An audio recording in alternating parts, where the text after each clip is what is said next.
ದೇವರು ಪ್ರೀತಿಸುವ ಪ್ರೀತಿಯ ಬಿಗ್ ಜೆ ಟಿವಿ ಪ್ರಿಯ ವೀಕ್ಷಕರಿಗೆ ನಮ್ಮ ಕರ್ತನಾದ ಯೇಸು ಕ್ರಿಸ್ತನ ಹೆಸರಿನಲ್ಲಿ ನಿಮ್ಮನ್ನು ವಂದಿಸಿ ಸ್ವಾಗತ ಬಯಸ್ತಿದ್ದೇವೆ. ಬನ್ರಿ ದೇವರ ವಾಕ್ಯವನ್ನು ಯೆಶಾಯನ ಗ್ರಂಥ 9ನೇ ಅಧ್ಯಾಯದಿಂದ ಅಧ್ಯಯನ ಮಾಡಿಕೊಳ್ಳಲಿಕ್ಕಿದ್ದೇವೆ.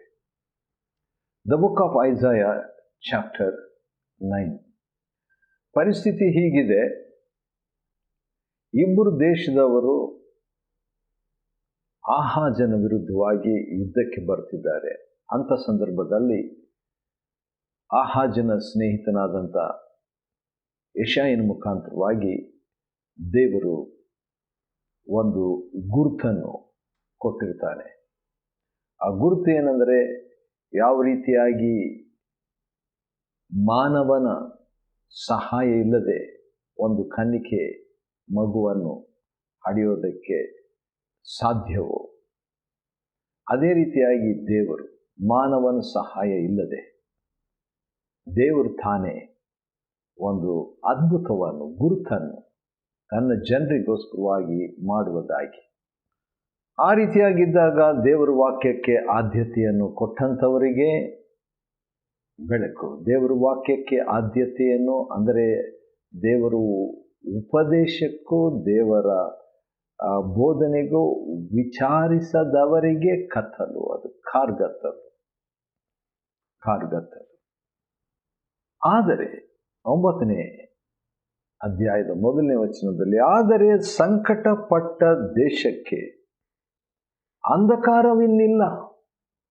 ಹೌದು, ಇಸ್ರಾಯೇಲರಿಗೆ ಅಂಧಕಾರ ಅಂತ ಹೇಳಿದ ದೇವರು 9ನೇ ಅಧ್ಯಾಯದಲ್ಲಿ ಇನ್ನು ಮುಂದೆ ಅಂಧಕಾರ ಇರೋದಿಲ್ಲ. ಯಾಕೆ? ಪೂರ್ವದಲ್ಲಿ ಜಬುಲೋನ್ ಮತ್ತು ನಫ್ತಲಿ ಸೀಮೆಗಳಲ್ಲಿ ಆತನು ಅವಮಾನಕ್ಕೆ ಗುರಿ ಮಾಡಿದನು. ಒಂದು ಕಾಲದಲ್ಲಿ ಅವಮಾನಕ್ಕೆ ಗುರಿಯಾದಂಥ ಒಂದು ಸ್ಥಳವಾಗಿತ್ತು ಜಬುಲೋನ್ ಮತ್ತು ನಫ್ತಾಲಿ. ಆದರೆ ಈಗ ಅವಮಾನಕ್ಕೆ ಬದಲು ಘನವನ್ನು ಆ ಸ್ಥಳದವರು ಹೊಂದಿಕೊಳ್ತಾರೆ. ಹೇಗೆ ಹೊಂದಿಕೊಳ್ತಾರೆ? ಯಾರ ಮುಖಾಂತರ ಹೊಂದಿಕೊಳ್ತಾರೆ? ಆಶ್ಚರ್ಯ. ಹೌದು, ಮೆಸಿಯನ ಮುಖಾಂತರ, ಕ್ರಿಸ್ತನ ಮುಖಾಂತರ ಒಂದು ತಿರುಗುವಿಕೆ, ರೂಪಾಂತರ, ಅದ್ಭುತ ಎಂಬುದಾಗಿ. ಸರಿ, ನೋಡೋಣ ಬನ್ರಿ ಮುಂದೆ ಹೇಗಿದೆ. 1ನೇ ವಚನ, ಯೆಶಾಯ 9 1ನೇ ವಚನದಲ್ಲಿ, ಈ ಪ್ರಾಂತವನ್ನೆಲ್ಲ ಘನಪಡಿಸಿದ್ದಾನೆ ದೇವರು. ಅದರಿಂದ ಪಾಠ ಏನಂತ ಹೇಳಿದರೆ, ಹೌದು, ಒಂದು ವೇಳೆ ಅವಮಾನಕ್ಕೆ ನಾವು ಗುರಿಯಾಗಿದ್ದರು, ನಮ್ಮದೇ ತಪ್ಪು ದೋಷಗಳಿಂದ ದೇವರು ಅವಮಾನಕ್ಕೆ ಬದಲಾಗಿ ಮಾನವನ್ನು ಸಲ್ಲಿಸುವವನಾಗಿದ್ದಾನೆ ಎಂಬಂಥದ್ದು. 2ನೇ ವಚನ, ಕತ್ತಲಲ್ಲಿ ಸಂಚರಿಸಿದ ಜನರಿಗೆ ದೊಡ್ಡ ಬೆಳಕು ಕಾಣಿಸ್ತು, ಕಾರ್ಗತ್ತಲಾದ ದೇಶದಲ್ಲಿದ್ದವರಿಗೆ ಪ್ರಕಾಶವು ಹೊಳೆಯಿತು.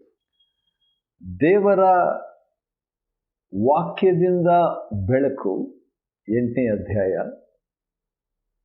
ಆದರೆ ದೇವರಿಂದಲೇ ಬೆಳಕು ಅಥವಾ ಕ್ರಿಸ್ತನಿಂದಲೇ ಬೆಳಕು. ದೇವರ ವಾಕ್ಯಕ್ಕೆ ಆದ್ಯತೆಯನ್ನು ಕೊಡೋದ್ರಿಂದ ಬೆಳಕು. 8ನೇ ಅಧ್ಯಾಯ 20, 21. ಆದರೆ ಇಲ್ಲಿ ಕ್ರಿಸ್ತನಿಂದಲೇ, ಜೀವಂತ ವಾಕ್ಯವಾಗಿರುವಂಥ ಕ್ರಿಸ್ತನಿಂದಲೇ ನಮಗೆ ಬೆಳಕು. ವಾವ್!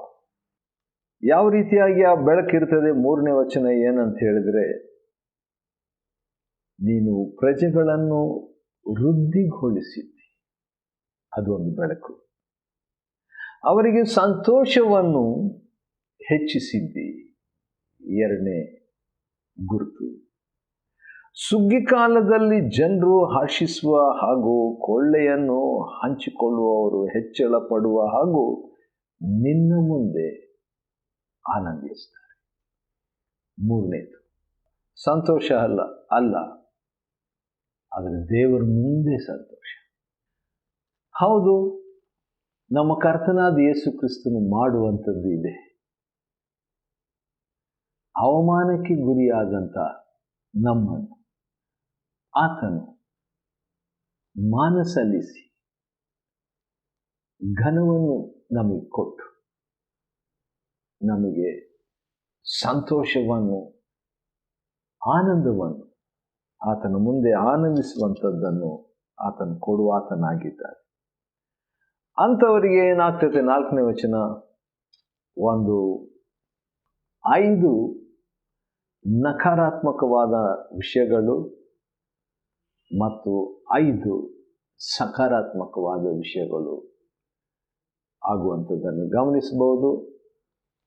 ಅವರು ಬೆನ್ನನ್ನು, ಹೊಡೆದ ಕೋಲನ್ನು, ಬಿಟ್ಟಿ ಹಿಡಿದವನ ದೊಣ್ಣೆಯನ್ನು, ಮಿಥ್ಯಾನಿನ, ಈಗ ಇಲ್ಲಿ ಒಂದೊಂದು ಪದಗಳನ್ನು ನೀವು ಗಮನಿಸೋದಾದರೆ, ಹೊಡೆದ, ನಾಶ, ಮುರಿದ, ಯುದ್ಧ, ಗದ್ದಲು, ತುಳಿದಾಟ, ರಕ್ತ, ಈ ರೀತಿಯಾಗಿ ಇರುವಂಥ ಪದಗಳನ್ನು ಗಮನಿಸಬಹುದು. ಆ ರೀತಿಯಾಗಿ ಇದ್ದಂಥವರನ್ನು ದೇವರು ಯಾವ ರೀತಿಯಾಗಿ ಮಾಡ್ತಾನೆ ಎಂಬುದಕ್ಕೆ ಯಾರ ಮುಖಾಂತರ ಮಾಡ್ತಾನೆ? ನಮ್ಮ ಕರ್ತನಾದ ಯೇಸು ಕ್ರಿಸ್ತನ ಮುಖಾಂತರವಾಗಿ ಮಾಡ್ತಾನೆ. ಆ ರೀತಿಯಾದಂಥ ಒಂದು ಕತ್ತಲಲ್ಲಿ ಸಂಚರಿಸಿದ ಎಂಥ ಕತ್ತಲು, ಹೊಡೆದಾಟ, ದೊಣ್ಣೆ, ಮುರಿಯುವಿಕೆ, ಯುದ್ಧ, ಗದ್ದಲು, ತುಳಿದಾಟ, ರಕ್ತ, ಇಂಥ ಕತ್ತಲೆಯ ನಡುವೆ ದೊಡ್ಡ ಬೆಳಕು. ಹೇಗೆ ಕಾಣಿಸಿತು ಆ ದೊಡ್ಡ ಬೆಳಕು? 6ನೇ ವಚನ, ಒಂದು ಮಗು ನಮಗಾಗಿ ಹುಟ್ಟಿದೆಯಷ್ಟೇ, ದೊಡ್ಡ ಬೆಳಕು. ವರದ ಮಗನು ನಮಗೆ ದೊರೆತನು, ದೊಡ್ಡ ಬೆಳಕು. ಆಡಳಿತವು ಆತನ ಬಾಹುವಿನ ಮೇಲಿರುವುದು, ದೊಡ್ಡ ಬೆಳಕಾಗಿರುವ ಆತನ ಬಗ್ಗೆ. ಕತ್ತಲೆಯ ನಡುವೆ ದೊಡ್ಡ ಬೆಳಕು. ಅದ್ಭುತ ಸ್ವರೂಪನು, ದೊಡ್ಡ ಬೆಳಕಾದ ಆತ. ಆಲೋಚನಾ ಕರ್ತನು, ದೊಡ್ಡ ಬೆಳಕಾಗಿರುವ ಆತ. ಪರಾಕ್ರಮಿಯಾದ ದೇವರು, ದೊಡ್ಡ ಬೆಳಕಾಗಿರುವ ಆತ. ನಿತ್ಯನಾದ ತಂದೆ, ದೊಡ್ಡ ಬೆಳಕಾಗಿರುವ ಆತ. ಸಮಾಧಾನದ ಪ್ರಭು, ದೊಡ್ಡ ಬೆಳಕಾಗಿರುವ ಆತ. ಆತನು ಕಾರ್ಗತ್ತಲನ್ನು ಹೋಗಲಾಡಿಸಿ ತನ್ನ ಸನ್ನಿಧಾನದ ಬೆಳಕಿನಿಂದ ತನ್ನ ಜನರಿಗೆ ಬರುವಾಗ ಏನಾಗ್ತದೆ? ಇನ್ನೊಂದು 5 ಸಂಗತಿಗಳಾಗ್ತದೆ. 5 ನಕಾರಾತ್ಮಕವಾದ ಸಂಗತಿಗಳನ್ನು 5 ಸಕಾರಾತ್ಮಕವಾದ ಸಂಗತಿಗಳನ್ನಾಗಿ ಮಾಡುವಾತನು ಪಂಚನಾಮ, 5 ನಾಮಗಳನ್ನು ಹೊಂದಿದ ಯೇಸು ಕರ್ತನ ಮುಖಾಂತರವೇ. ಏನಾಗ್ತದಂತೆ? 7ನೇ ವಚನದಲ್ಲಿ ಅಭಿವೃದ್ಧಿ ಆಗುವುದು, 2ನೇದು ನಿತ್ಯ ಸಮಾಧಾನವಿರುವುದು, ವಾವ್, ಮತ್ತು ಯಾವಾಗಲೂ ನೀತಿ, ಯಾವಾಗಲೂ ನ್ಯಾಯ. ಅಷ್ಟೇ ಅಲ್ಲ, ಮುಂದೆ ಏನಂತಿದೆ? ಸ್ಥಿರತೆ. ಇದನ್ನೆಲ್ಲ ಯಾರು ಮಾಡ್ತಾರೆ ಎಂಬುದಾಗಿ ನೋಡುವಾಗ, ಸೇನಾಧೀಶ್ವರನಾದ ಯೆಹೋವನ ಆಗ್ರಹವು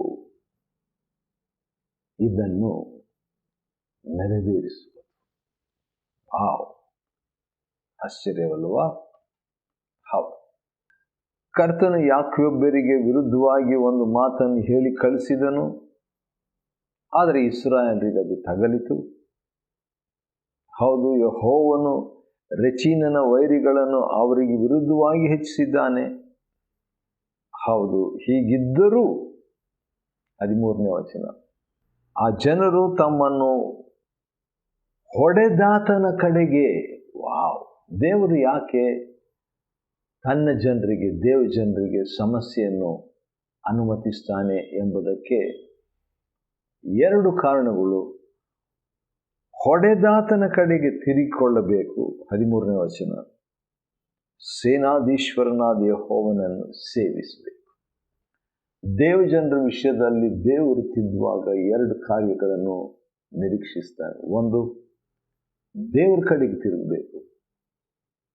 ಎರಡನೇದು ದೇವರಿಗೆ ಸೇವೆ ಮಾಡಬೇಕು, ದೇವರ ಕಡೆ ತಿರುಗಬೇಕು, ದೇವರಿಗೆ ಸೇವೆ ಮಾಡಬೇಕು ಎಂಬ ಕಾರಣಗಳಿಂದ. ಸರಿ, ಮುಂದೆ ನಾವು ನೋಡೋದಾದರೆ ಅವರು ದೇವರ ಕಡೆನೂ ತಿರುಗಲಿಲ್ಲ, ದೇವರ ಸೇವೆನೂ ಮಾಡಲಿಲ್ಲ. ಹಾಗಾದರೆ ದೇವರು ಏನು ಮಾಡಬೇಕು? ಯೆಹೋವನು ಇಸ್ರಾಯೇಲಿನಿಂದ ತಲೆ ಬಾಲಗಳನ್ನು ಅಂತ ಹೇಳ್ಬಿಟ್ಟು ನೋಡುವಾಗ ಅಲ್ಲಿ ವೈರಿಯನ್ನು ಎಬ್ಬಿಸಿದ್ದಾನೆ ಎಂಬುದಾಗಿ ಆ ರೀತಿಯಾಗಿ ಮಾಡಿಬಿಟ್ಟು ಅವರು ಯಾಕೆ ಆ ರೀತಿಯಾಗಿ ಇದ್ದರು, ಅಥವಾ ದೇವರು ಕಾರಣ ಕೂಡ ಕೊಡ್ತಾನೆ ಯಾಕೆ ತಾನು ದಂಡಿಸುವುದಾಗಿ ತನ್ನ ಜನರನ್ನು. ಅದರಲ್ಲಿ ಒಂದು ಮಾತು ಈ ರೀತಿಯಾಗಿದೆ, ಎಲ್ಲರ ಬಾಯಿಯು ನೀಚವಾಗಿ ಮಾತನಾಡ್ತದೆ. ಬಾಯಿ ಮಾತು ಸರಿ ಇಲ್ಲದಿದ್ದರೂ ಕೂಡ ಕರ್ತನು ಅವ್ರ ವಿಷಯದಲ್ಲಿ ಅಸಂತೋಷ ವ್ಯಕ್ತಪಡಿಸ್ತಾನೆ. ಸಾಮಾನ್ಯವಾಗಿ ದೇವರಿಗೆ ಇಷ್ಟ ಏನಂದರೆ, ಕರ್ತನು 17ನೇ ವಚನ, ಯೌವನಸ್ಥರಲ್ಲಿ ಸಂತೋಷ ಪಡೋದು ಇಷ್ಟ ಆತನಿಗೆ, ಅವರಲ್ಲಿ ಅನಾಥರನ್ನು ವಿಧವೆಯರನ್ನು ಕರುಣಿಸುವಂಥದ್ದು ದೇವರಿಗಿಷ್ಟ. ಪ್ರತಿಯೊಬ್ಬನೂ ಭ್ರಷ್ಟನಾಗದೆ ದುಷ್ಟನಾಗಿರುವಂಥದ್ದು ದೇವರು ಬಯಸ್ತಾನೆ. ಎಲ್ಲರ ಬಾಯಿಯಲ್ಲಿಯೂ ಒಳ್ಳೆಯ ಮಾತು, ದೇವರ ವಾಕ್ಯನೇ ಹೇಳಿದರೆ ಒಳ್ಳೆಯದು, ಆದರೆ ಆ ರೀತಿಯಾಗಿರಬೇಕೆಂಬುದಾಗಿ ಆತನು ಇಷ್ಟಪಡ್ತಾನೆ. ಆದರೂ ಕೂಡ ಅವರು ಆ ರೀತಿಯಾಗಿರಲಿಲ್ಲ. ಆದ್ದರಿಂದ ಸೇನಾಧೀಶ್ವರನಾದ ಯೆಹೋವನ ಕೋಪ ಅವರ ಮೇಲೆ ಬಂತು. ಅಣ್ಣ ತಮ್ಮನನ್ನು ಕರುಣಿಸಬೇಕು ಅಂದರೆ ಒಬ್ಬರನ್ನೊಬ್ಬರು ಕರುಣಿಸಬೇಕೆಂಬುದನ್ನು ದೇವರು ಇಷ್ಟಪಡ್ತಾನೆ. ಆದರೆ ಏನಾಗ್ತದೆ, ಎಫ್ರಾಯಿಮ್ ಮನಸ್ಸೆಯನ್ನು ತಿಂದು ಬಿಡ್ತದೆ. ಅಂದರೆ ಅರ್ಥ ಅವರವರಲ್ಲಿನೇ ಹೋರಾಟ, ಯುದ್ಧ ಎಂಬುದನ್ನು ದೇವರು ಸ್ಪಷ್ಟಪಡಿಸ್ತಾ ಇದ್ದಾನೆ. ಮತ್ತು ಈ ಎರಡು ಯೆಹೂದಕ್ಕೆ ವಿರುದ್ಧವಾಗಿವೆ. ಅದು ಕೂಡ ಆಶ್ಚರ್ಯನೇ. ಯಾಕಂತೇಳಿದರೆ ದೇವಜನರಿಗೆ ಸಾಧಕವಾಗ್ತಕ್ಕಂಥ ದೇಶವೇ ದೇವಜನರಿಗೆ ವಿರುದ್ಧವಾಗಿ ಇರೋದರಿಂದ ಇಷ್ಟೆಲ್ಲ ನಡೆದರೂ ಆತನ ಕೋಪ ಹಾಗೇ ಆಗುತ್ತೆ. ನೋಡ್ರಿ, ಆಗಾಗ ಈ ಒಂದು ಮಾತು ದೇವರ ಕೋಪ ಎಂಬಂಥದ್ದನ್ನು ಗಮನಿಸಬಹುದು.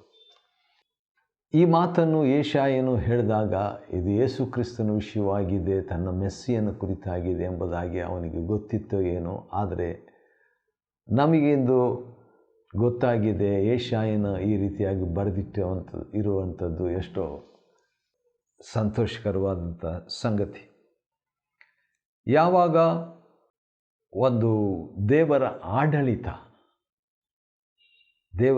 ಆಡಳಿತವು ಆತನ ಬಾಹುವಿನ ಮೇಲಿರುವುದು, ಅಂದರೆ ಅರ್ಥ ಆಡಳಿತವು ಅಂತೇಳಿದ್ರೆ ಒಂದು ವೇಳೆ ಚಿಕ್ಕದಾಗಿ ನಮ್ಮ ವೈಯಕ್ತಿಕ ಆಡಳಿತ ತಗೋಬೋದು, ಕೌಟುಂಬಿಕ ಆಡಳಿತ ತಗೋಬೋದು, ಸಭಾ ಆಡಳಿತ ತಗೋಬೋದು, ಅಥವಾ ದೇಶದ ರಾಜಕೀಯ ಆಡಳಿತವೇ ಆಗಿರ್ಬೋದು.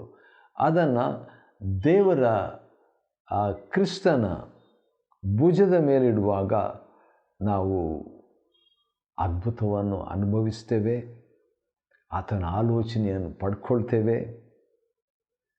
ಆತನು ಪರಾಕ್ರಮಿಯಾದ ದೇವರೆಂಬುದನ್ನು ತಿಳ್ಕೊಳ್ತೇವೆ.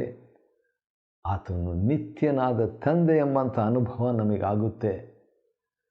ಅಷ್ಟೇ ಅಲ್ಲ, ಸಮಾಧಾನದ ಪ್ರಭು ಎಂಬ ಅನುಭವ ನಮ್ಮದಾಗ್ತದೆ ರೀ. ಇದು ಕೇವಲ ಏನೋ ಚರಿತ್ರೆಯಲ್ಲಿ ನಡೆದಂಥದ್ದನ್ನು ತಿಳ್ಕೊಳ್ಳದೆ ನಮ್ಮ ಜೀವನದಲ್ಲಿ ಇದು ನಡೆಯುವಂತೆ ಆಗಲಿ. ಮತ್ತು ದಾವಿದನ ಸಿಂಹಾಸನ, ಕ್ರಿಸ್ತನ ಮುಖಾಂತರವಾಗಿ ಆ ದಾವಿದನ ಸಿಂಹಾಸನವು ಹಬ್ಬಿತು ಮತ್ತು ಅಭಿವೃದ್ಧಿ ಆಯಿತು, ಸಮಾಧಾನವಾಯಿತು. ಆ ಸಮಾಧಾನ ಎಂಥ ಸಮಾಧಾನ? ನಿತ್ಯ ಸಮಾಧಾನ. ಇಂದು ಲೋಕದಲ್ಲಿ ಅದು ಇಲ್ಲ. ಆದರೆ ಸೇನಾಧೀಶ್ವರನಾದ ಯೆಹೋವನು ಆ ಒಂದು ಸಮಾಧಾನವನ್ನು ಸ್ಥಾಪಿಸುವುದಕ್ಕೆ ಶಕ್ತನಾಗಿದ್ದಾನೆ. ಹೌದು, ಇಷ್ಟೆಲ್ಲ ಆದರೂ ದೇವರ ಒಂದು ಬಯಕೆ ನಾವು ಆತನ ಕಡೆಗೆ ತಿರುಗಿಕೊಳ್ಳಬೇಕೆಂಬುದು. ಆಮೋಸ್ ಗ್ರಂಥದಲ್ಲಿ ಒಂದು ಮಾತು ಇದೇ, ಇಸ್ರಾಯೇಲ್ ವಿಷಯದಲ್ಲಿ ದೇವರು ಹೇಳಿದಂಥ ಒಂದು ಮಾತು, ಅದು ನೆನಪಿಗೆ ಬರುತ್ತಿದೆ, ಅದನ್ನು ನೋಡಿಕೊಳ್ಳೋಣ. ಅನೇಕ ತೊಂದರೆ ದೇವರು ಇಸ್ರಾಯೇಲರಿಗೆ ಅನುಮತಿಸಿದನು. ಕೊರತೆ, ಆನಂತರ ನೀರಿಲ್ಲ, ಮಳೆ ಇಲ್ಲ, ಹೊಲ ಬಾಡಿ ಹೋಯಿತು. ಹೌದು, ಬಾಯಾರಿಕೆ, ಬಿಸಿ ಗಾಳಿ, ಮಿಡತೆ, ಐಗುಪ್ತದಲ್ಲಿ ಇದ್ದಂಥ ವ್ಯಾಧಿಗಳು, ಯವನಸ್ಥರ ಮರಣ, ಈ ರೀತಿಯಾಗೆಲ್ಲ ಇರುವಂಥ ವೇಳೆಯಲ್ಲಿ ಏನಾಗ್ತದೆ? 12ನೇ ವಚನದಲ್ಲಿ, 4ನೇ ಅಧ್ಯಾಯ 12ನೇ ವಚನ, ಆದ ಕಾರಣ ಇಸ್ರಾಯೇಲೇ, ನಾನು ನಿನಗೆ ಮಾಡುತ್ತೇನೆ, ನಾನು ಮಾಡಬೇಕೆಂದಿರುವುದರಿಂದ ಇಸ್ರಾಯೇಲೇ, ನಿನ್ನ ದೇವರ ಬರುವಿಕೆಗೆ ನಿನ್ನನ್ನು ಸಿದ್ಧ ಮಾಡಿಕೊ. ದೇವರ ಬರುವಿಕೆಗೆ ನಮ್ಮನ್ನು ಸಿದ್ಧ ಮಾಡಿಕೊಳ್ಳುವಂಥದ್ದು ಹೇಗಂತೇಳಿದರೆ, ಆತನನ್ನು ನಾವು ಆತನ ಕಡೆಗೆ ತಿರುಗಿಕೊಳ್ಳುವುದರ ಮುಖಾಂತರವಾಗಿ. ಹೌದು, ಆಶ್ಚರ್ಯ, ದೇವರ ಕಡೆಗೆ ತಿರುಗಿಕೊಳ್ಳುವಂಥ ಒಂದು ಸಂದೇಶ ಹೊಸ ಒಡಂಬಡಿಕೆಯಲ್ಲಿ ಮೊದಲನೇ ಸಂದೇಶವಾಗಿತ್ತು. ಸ್ನಾನಿಕನಾದ ಯೋಹಾನನು ದೇವರ ಕಡೆಗೆ ತಿರುಗಿಕೊಳ್ಳ್ರಿ ಅಂತ. ಕೊನೆಯ ಪುಸ್ತಕ ಹೊಸ ಒಡಂಬಡಿಕೆಯಲ್ಲಿ ಪ್ರಕಟಣೆಯಲ್ಲಿ ಕೂಡ 7 ಸಭೆಗಳಲ್ಲಿ 5 ಸಭೆಗಳಿಗೆ ದೇವರ ಕಡೆಗೆ ತಿರುಗಿಕೋ ಎಂಬುದಾಗಿ ನಮ್ಮ ಕರ್ತನಾದ ಯೇಸು ಕ್ರಿಸ್ತನು ಹೇಳುವುದನ್ನು ನಾವು ಓದ್ತೇವೆ. ಅಂದ ಹಾಗೆ ಅದು ಯೇಸು ಕ್ರಿಸ್ತನ ಪತ್ರಿಕೆ, ಪೌಲನ ಪತ್ರಿಕೆ ಮತ್ತು ಪೇತ್ರನ ಪತ್ರಿಕೆ, ಯೋಹಾನನ ಪತ್ರಿಕೆ, ಯಾಕೋಬನ ಪತ್ರಿಕೆ ಅಂತ ಹೇಳ್ತೀವಲ್ಲ, ಆ ರೀತಿಯಾಗಿ ನಮ್ಮ ಕರ್ತನಾದ ಯೇಸು ಕ್ರಿಸ್ತನ ಪತ್ರಿಕೆ 7 ಸಭೆಗಳಿಗೂ ಆತನು ಬರೆದಂಥ 7 ಪತ್ರಿಕೆಗಳಲ್ಲಿ 5ರಲ್ಲಿ ಪಶ್ಚಾತ್ತಾಪ ಪಡಬೇಕೆಂಬುದಾಗಿ ಅಪೇಕ್ಷೆ ಪಡ್ತಾನೆ. ದೇವಜನರು ಪಶ್ಚಾತ್ತಾಪ ಪಡುವಂಥದ್ದು ದೇವರ ಒಂದು ಬಯಕೆಯಾಗಿದೆ. ಆ ಮೂಲಕವಾಗಿ ನಮ್ಮ ದೇವರ ಬರುವಿಕೆಗೆ ನಾವು ಸಿದ್ಧ ಮಾಡಿಕೊಳ್ಳುತ್ತೇವೆ. ಯೆಶಾಯನ ಗ್ರಂಥ 9ನೇ ಅಧ್ಯಾಯವನ್ನು ಅಧ್ಯಯನ ಮಾಡಿಕೊಳ್ಳುವಂತೆ ದೇವರು ಕೊಟ್ಟ ಕೃಪೆಗಾಗಿ ಆತನಿಗೆ ಸ್ತೋತ್ರವಾಗಲಿ. ದೇವರು ನಿಮ್ಮ ಸಂಗಡ ಇರಲಿ.